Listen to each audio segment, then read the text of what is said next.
Hello, everyone, and welcome to today's webinar entitled Successfully Navigating Difficult Transitions. My name is Curtis J. Washington, and I'll be your presenter today, and it's nice to virtually meet you all. A little bit about me. My last corporate position was as a vice president at Goldman Sachs, working out of the Tokyo, New York, London, and eventually Salt Lake City offices. I have served over 25 years and continue to serve as a mentor, consultant, and business partner for numerous highly successful businesses, ranging from commercial daycare centers to real estate investment companies. I'm a certified professional life coach, a motivational speaker, serial entrepreneur, and a podcast host. And my Manifest Your Greatness coaching program incorporates proven metacognitive modalities, including neurolinguistic programming, positive psychology, anchoring, habit stacking, trigger blocking, and environment aligning. The podcast that I host is aptly named the Manifest Your Greatness podcast, and it's available on Spotify and all other popular streaming platforms. And each week on the podcast, we explore practical and actionable steps to help you manifest the greatness that you already possess deep inside. All right, I know your time is valuable, so with that, let's go ahead and get into today's presentation. Now, I trust that if you are watching this webinar, you are either contemplating or in the midst of a potentially life-changing transition. And naturally, transitions can evoke fear due to the uncertainty they bring. And no one's immune to this feeling of uncertainty when considering or dealing with a monumental transition, because all people find comfort in routines and familiarity. So any potential major change threatens to disrupt that stability. Fear of the unknown, potential failure, or loss of control can contribute to this apprehension. But the reality is that no matter how subtle, we are always in transition because it's a natural part of life. So by embracing the uncertainty and fear that significant transitions present with the right mindset and framework, we can effectively ameliorate these commonly associated negative thoughts and emotions. And let's not forget that transitions can offer major opportunities for self-development, new experiences, improved resilience, improved confidence, and more. So we've established that although difficult and sometimes even painful, transitions can lead to great things. But charging into uncharted territory, even with a clear understanding of the benefits that await on the other side, is definitely not the path of least resistance. And the list of reasons why we should stay and play in the sandbox we know so well is long and persuasive. Fear of failure, so concerns about not succeeding or making mistakes can hold us back from trying something new. Uncertainty of the unknown can also be daunting. Lack of familiarity with potential outcomes or experiences can deter anyone from trying something new. Leaving your comfort zone, right? We tend to stick to what we know because it feels safe and comfortable. Stepping out of this zone can be intimidating, right? So anything when we're dealing with routines and habits that we're not used to, this is, of course, invites more of a feeling of being uncomfortable. And we, of course, are used to our routines and habits, and it makes it challenging to break away and try something different. There's, of course, risk aversion. We often avoid new things due to a fear of taking risks. We prefer to stick to what we're certain about in order to avoid potential negative consequences. Lack of confidence, so low self-esteem or self-doubt can prevent us from putting ourselves out there and trying something new. And of course, past failures or negative experiences with new things can also create a reluctance to try similar things in the future as well. Then there's peer pressure. So fear of judgment or criticism from others can be a significant deterrent from trying new things. There's also the time and energy factor because trying new things often requires time and energy, and we might avoid trying to take on something new due to a busy schedule or feeling overwhelmed and drained already by everything we currently have going. And if we're perfectionists, Lord help us, right? Because if we're going to take on something new, we want the results to be great. So striving for perfection can discourage us from trying new things because of our own high standards. So after reviewing that lengthy list of reasons why we try so hard to avoid transitions, why should we go through with it in the first place, right? Maybe we should just let things lie. Maybe we should just accept that this is the best that things are going to get for us, that this is the best we can do. Well, sometimes the why of a transition is forcefully imposed upon us and we have no choice, right? Sometimes something so traumatic happens in our lives that we either go through with the transition, no matter how difficult, how challenging, or how painful it is, or we die, literally. Because some traumatic experiences, if not processed, can be fatal. The loss of a loved one that you were so connected with or dependent on that life will never be the same without, or going through an ugly divorce that perhaps involved being abused physically as well as mentally, losing your job if you're living paycheck to paycheck, being forced to relocate due to war or natural disaster. Your landlord doesn't renew your lease because they've decided to sell, or they raise your rent so high you can't afford it, right? Despair, loneliness, regret, hopelessness, feeling worthless.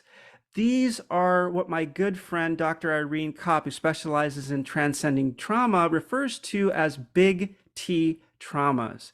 So when we're faced with trauma of this caliber, your transition can be do or die. Now, of course, not all transitions are violently imposed upon us. For the majority of our transitions, we are faced with a choice. We realize that there could be amazing benefits on the other side of it, but there's a foreboding and seemingly life-threatening chasm between our current status quo and that significantly better life. So you are certain of what you want, but the transition from here to there requires significant effort and meaning and likely meaningful sacrifices in order to complete. Some common transitions with very strong whys attached to them are transitions in behavior.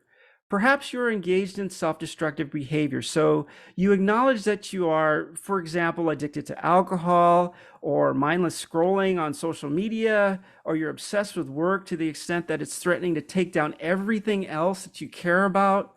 You might want to transition out of an unhealthy lifestyle. Perhaps you've had yet another checkup with your doctor and she told you that if you don't make some major lifestyle changes, that you are at a very high risk of succumbing to a chronic disease. Perhaps you're living in a location where the air quality is so bad that recently several of your child's asthma attacks have been potentially life-threatening. Maybe you've come to the realization that your career has led you so far astray from your deepest core values that you feel like you're dying inside a little every day you show up for work. Or what if you're in a relationship that's turned psychologically toxic or even physically violent? These are just a few examples of transitions that could potentially entail a massive upheaval of life as you know it, but the payoffs could be life-changing. So what can we use for fuel to help us jettison everything non-essential and help propel us across that foreboding canyon to salvation on the other side? Well, this is where your why comes in. Now, I've used the word powerful here intentionally. Some people talk about their why as a basic intention. Why do I want to lose weight? Because I want to be healthier. That's a very vague vanilla why, isn't it? I want to lose weight because I want to be healthier. If you told that to 100 people, all 100 of them would likely have a different idea of what healthier looked like to them. Yet this is the type of why that many people come up with when they're trying to justify the importance of pursuing some of the most audacious goals, isn't it? And yet this lack of clarity on why achieving an objective is so critical is the exact reason why so many would-be life-changing transitions fail. Well, in order to navigate a complex and daunting transition successfully, you need a very powerful ally. An ally that has the power to shut down and dismiss the doubters and naysayers telling you that you should just give up. An ally that's louder than that voice in your head that wants you to hit the snooze button instead of getting up and putting in the work.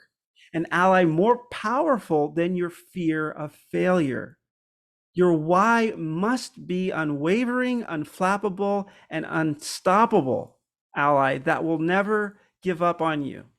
That's what your why has to be. Your why needs to be an immutable force of nature that fuels you with the discipline, courage, tenacity, and stamina to keep moving forward. And if your why isn't compelling and deep enough, then the how and all of its potential challenges will find ways of subconsciously causing you to self-sabotage your goals.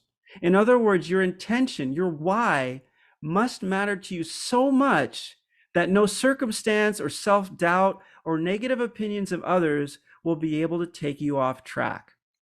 So this is the precipice of a successful transition right here, your why. And this is something that only you can define because everyone's why is uniquely inspiring to them.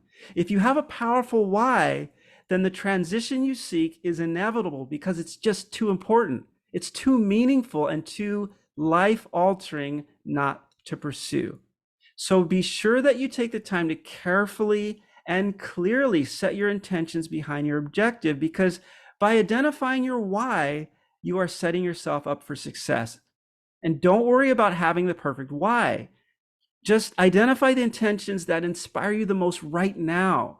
You can always update them later if you identify even more compelling intentions that support your efforts. So now we've committed, right? So once you've defined your why, and well, the next step is to take the leap, right?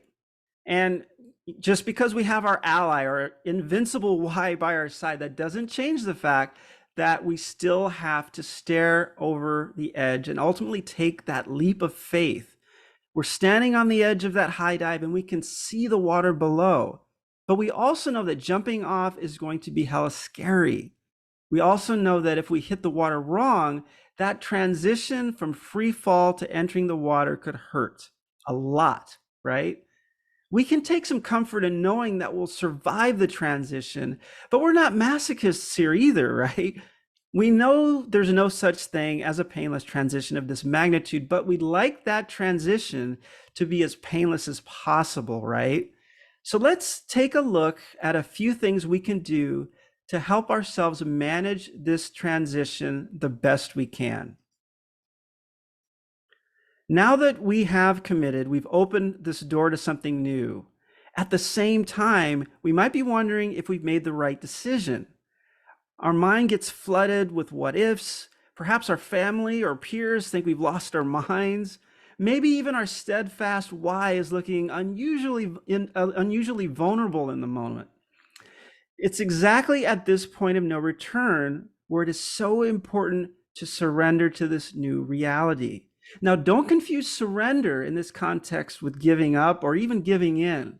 What I'm referring to here is reminding yourself that there are certain things that are in your control, and then there are things that are not. If we think about our diver analogy, if we are in free fall, flapping our arms, shouting and trying to grab a handful of air is not going to aid us in this moment at all, right? That diving board is up there and the water is down there and it's approaching fast. So what can we do? What is within our locus of control? Maybe at first glance, it may seem like you can control very little, but tell that to a seasoned diver. A seasoned diver will tell you that there's a lot you can do to make that transition from air to water a lot more pleasant, perhaps even surreal, but you have to focus and you have to do it now. So identifying what you can control and using your time wisely by prioritizing and executing those tasks as efficiently and effectively as possible is really all that matters in this stage. Remember to simply do your best and forget the rest. And this is a great time to check in on your why as well. Fear and uncertainty operate from a place of scarcity. So if you find yourself asking questions like, what if this goes wrong? Or what if I can't successfully complete this transition? Then it's time to do an exercise in intentional thinking. So let's take a look at an example of the difference between fear-based versus intention-based ways of thinking about your transition. So let's say, for example, that you have a good friend that wants to lose 25 pounds. So they want to lose some weight. The transition is their goal on the other side of their transition is to lose these 25 pounds. Now let's take a look at some examples of negative words and phrases that are not going to serve him well during this transition. I don't want to be overweight. I don't want to feel embarrassed at the beach with my friends. I want to avoid developing health problems. I don't want to have to buy larger clothes. If your friend gave you these doubts, these doubt and fear riddled reasons for wanting to lose weight, would you be confident that they'd be successful in their transition? What are the negative words he's used to describe his intentions to lose 25 pounds reveal about his mindset? Just imagine how much extra weight these negative phrases add on someone who already has this challenging goal to lose 25 pounds. Now let's contrast this to some good examples of positive words and phrases you can use to help set your intentions behind your goal to lose 25 pounds. I want to maintain a body weight that I feel is ideal for me. I want to feel confident and relaxed at the beach with my friends. I want to live a vibrant, active lifestyle. I'm looking forward to updating my wardrobe. Now, I'm willing to wager that simply hearing him say these positive phrases has you feeling more confident that your hypothetical friend is going to succeed in reaching his goal of losing 25 pounds, right? This is because using positive words and phrases like this is what's called intentional thinking. The concept may be quite simple, but intentional thinking is extremely powerful in the context of successfully navigating difficult transitions. Another example of intentional thinking is deliberately choosing thoughts to have ahead of time that will support you in moving forward through your transition and towards your goal. One of the guiding principles in the Manifest Your Greatness coaching program is whatever you look for, you will find. So if you focus on terrible things in life, you will see them everywhere. Whereas if you focus on the wonderful things in life, there will be wonderful things for you to see. This may sound like wishful thinking, but there is substantial neuroscience behind this theory. Inside our brain, there's a bundle of nerves in our brainstem called the reticular activating system, or RAS for short. Basically, the RAS acts as a filter that sorts through all of the information that is processed in your brain and presents you with only the information that you have signaled to your brain, intentionally or otherwise, as being the most important to you. For example, have you ever noticed that even in a noisy crowd of people, you immediately snap to attention when you hear someone call your name? Or have you noticed that when you think about buying a new car, you start seeing that same type of car everywhere? The mechanism of the RAS can work for you or against you. So depending on what you focus on, this can be a major impact on your life. When it comes to achieving your goals, your RAS will seek information to validate your beliefs. For instance, if you believe the universe is a scary place, your RAS will seek out information to prove that. And even if you are presented with evidence that the universe is not a scary place, Your brain won't focus on presenting that evidence to you because it's not your established belief. Alternatively, if you choose to believe the universe is a friendly place, your RAS will seek out information to prove that. The beauty of this is that without fail, your RAS will reveal resources, information, people, and opportunities to validate those beliefs. The caveat, of course, is that if your beliefs are steeped in self-doubt and fear, your RAS will completely ignore these same resources, information, people, and opportunities in order to validate your limiting beliefs. And this is why understanding and practicing intentional thinking can ultimately determine your own success or failure when it comes to successfully navigating a difficult transition. And whenever you feel the voices of doubt getting a little too loud in your head, revisit your list of positive, intentional thoughts to help remind yourself why this life-changing goal that you've set for yourself is so important. Another powerful modality we can use to help us keep our head in the game instead of in the sand when the going gets tough is called flashbacking. Flashbacking entails recalling similar challenges in your past that at one point you thought were insurmountable, and yet you were ultimately able to overcome. And I've got proof that you all have challenges like this that you have overcome in the past. That proof is that you are here today watching this webinar, which of course means that you've not only faced daunting challenges that have come up in the past, but you have overcome all of those challenges. So I'm not just being blindly optimistic when I say that I have the utmost confidence that whatever challenge you're facing right now, you will in time overcome. However, I don't just want you to overcome this challenge. I want you to look good doing it. And with the tools I'm outlining in today's webinar, I'm aiming for your transition to resemble a graceful swan dive instead of a painful belly flop. Another powerful and highly effective tool you can use to help you through your transition is visualization.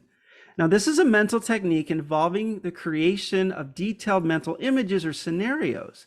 It's a process whereby you intentionally imagine specific situations, outcomes, or experiences in your mind in vivid detail. And this is a technique used by successful people ranging from the most accomplished visionaries to the highest performing athletes. And visualization can be used by anyone to improve performance, reduce stress, enhance motivation, boost confidence, and more.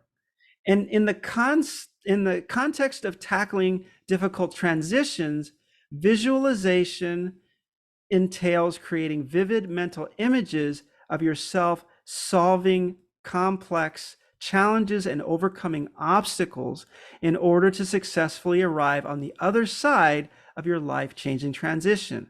Repeatedly visualizing success and positive outcomes in as much detail as possible helps you reinforce positive beliefs, reduce anxiety, and increase confidence in your abilities to achieve your desired outcome in reality. Another extremely effective concept that can be a real game changer is called the Be Do Have mindset. On my Manifest Your Greatness podcast, I have a full-length episode on this subject, but at a high level, there are three basic mindsets that nearly all people subscribe to. The first is referred to as the victim mindset. If you subscribe to the victim mindset, then your success is on the other side of something that you currently don't have. So if you were to ask, if someone were to ask you how things are progressing for you towards achieving a specific goal, you might say something like, when I have more blank, then I'll be able to blank more, and then I'll be blank. So for example, when I have more time, I'll be able to study more, and then I'll be able to finally get that engineering degree. So as you can see, if you're of the victim mindset, then you'll tend to wait until enough circumstances change in your life before you start doing the things you really want to do. So what inevitably ends up happening is that you convince yourself that the problem is that you don't have something yet So you can't do anything now that will move you closer towards achieving that goal. The second mindset is the worker mindset. If you are of the worker mindset, then you believe that if I can just do more blank, then I'll be blank. And once I can become more blank, I'll then be happier. For example, if I can sell 2 more houses, then I'll make enough in commissions to buy the boat I want. And once I have the boat, I'll be able to go fishing and I'll be happier. If you subscribe to the worker mindset, then you pride yourself on being busy. You love getting things done, and you often achieve high levels of accomplishment. However, the worker tends to burn themselves out and often struggles with achieving a true sense of fulfillment. They are convinced that doing more things will allow them to feel better. But this ends up becoming a never-ending cycle, with each accomplishment providing just a fleeting sense of purpose before they become consumed with yet another flag they absolutely have to capture in order to finally arrive and be truly successful. This cycle can lead to frustration, disappointment, and ultimately exhaustion. Now, just to be clear, there's absolutely nothing wrong with the worker mindset. However, it does have its limitations if you are seeking truly transformational results in who you are as a person. This is because adhering to the worker mindset perpetuates a cycle that needs to be broken and transcended in order for you to arrive at a new you. And the reason being is that a new you incorporates new beliefs, new intentions, and a new definition of what success looks like and what it means to you. Now that leads us to the third mindset, which I call the creator mindset. Whereas the victim mindset, the victim believes that circumstances will need to become more ideal before they can have a chance at success. And the worker believes that success is just one accomplishment around the corner or one major project away. The creator believes that they are the definition of success and that everything they do is an act of further refining who they already are. Now, this all starts with the creator asking themselves, who do I need to be? And as that person, what do I need to do as that person? What would that person do, right? A creator determines the life they want and examines the person they need to be in order to create that life. Think of this as getting in touch with your future self, or the version of you that is already living the life that you want to live. How does your future self show up in the world? What qualities do they have? When we connect to the being first, we can easily access the best actions to take, or the doing. Once we've gotten the being defined and the doing underway, the having, well, that takes care of itself. Another easy way to think of the creator is to think of it as someone who has a be, do, have mindset. A creator knows who they want to be. And because they know who they want to be, they automatically start becoming aware of things that they can do to become an even better version of themselves. And once they do those things, then they will have a sense of fulfillment. And this cycle, unlike the worker cycle, is self-sustaining, perpetually fulfilling, and limitless. And the final tool of Transition Masters is to celebrate the little wins. And I'll share with you 4 reasons why celebrating your little wins is a healthy practice for your mind, body, and spirit. Number 1, it reduces your stress level. When you take a moment to congratulate yourself for a job well done, you're giving your mind a break from constantly being anxious about what you still need to do. So take a moment to stop beating yourself up over what you haven't done yet and remind yourself what you have done thus far. After all, you cannot pat yourself on the back and beat yourself up at the same time, right? Number 2, it helps you refocus. When you spend a bit of time reminding yourself what you've accomplished, it gives you a moment to recall why you were working so hard in the first place. And taking stock of your progress can often help you bring the big picture back into focus and recalibrate your sights on your goals. This will in turn help you avoid doing things that are not on your critical path to success. Number three, it improves your mood. Now, this one should be a given, right? How can you not smile when you take a moment to reminisce about some of the highlights of your day or of your week or of your month?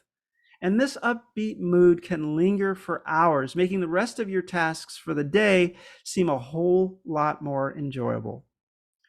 Number four, it builds confidence.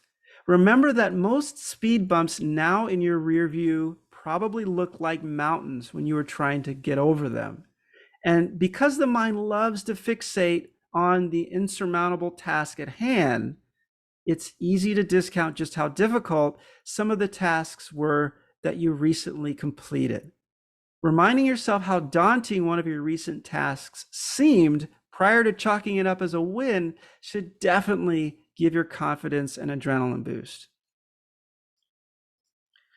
So we've covered quite a bit here in today's presentation, but here's a brief recap of what we've explored.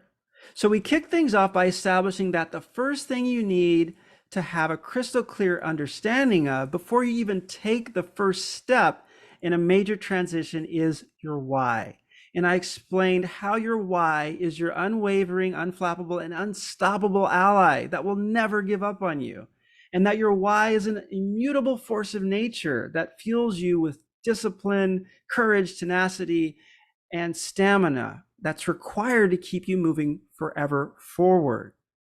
Then we covered the importance of executing within your locus of control and not getting distracted by what's outside your locus of control. And this entailed accepting your new reality, identifying what is and what is not in your locus of control, and doing what you can now to effect a smooth transition.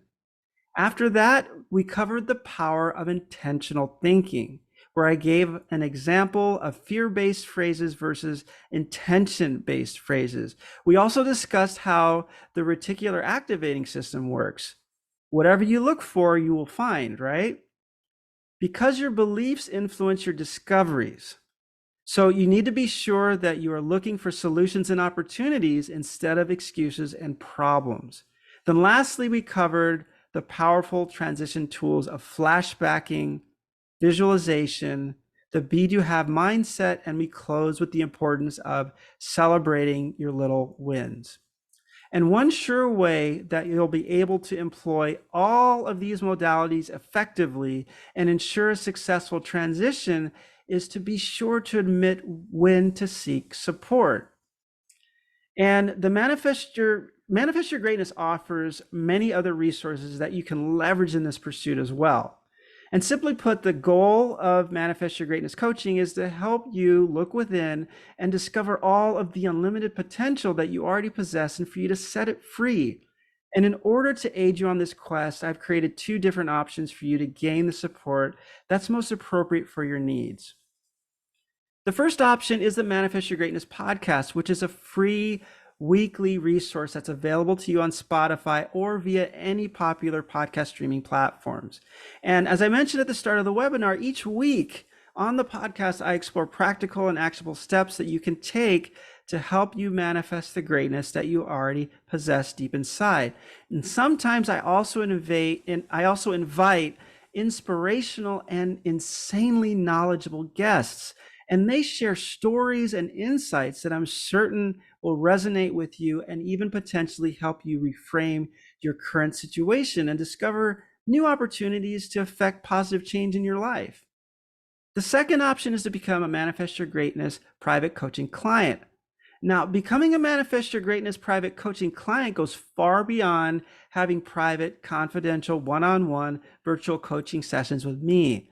It also provides you with access to my ever-expanding and carefully curated courses, presentations, ebooks, webinars, and other resources. And these are all Manifest Your Greatness exclusive resources that I've developed specifically to help support you in your quest to significantly and permanently level up in any area of your life.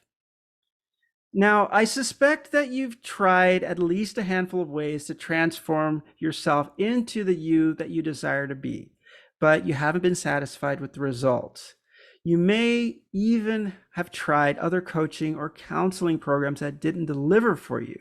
And fortunately, the Manifest Your Greatness coaching program is uniquely capable of supporting you in achieving the personal or professional growth you seek, because there's no other coaching program out there that combines professional private coaching customized to meet your exact needs, together with lifetime access to an ever-growing knowledge library filled with intuitive and interactive self-coaching resources.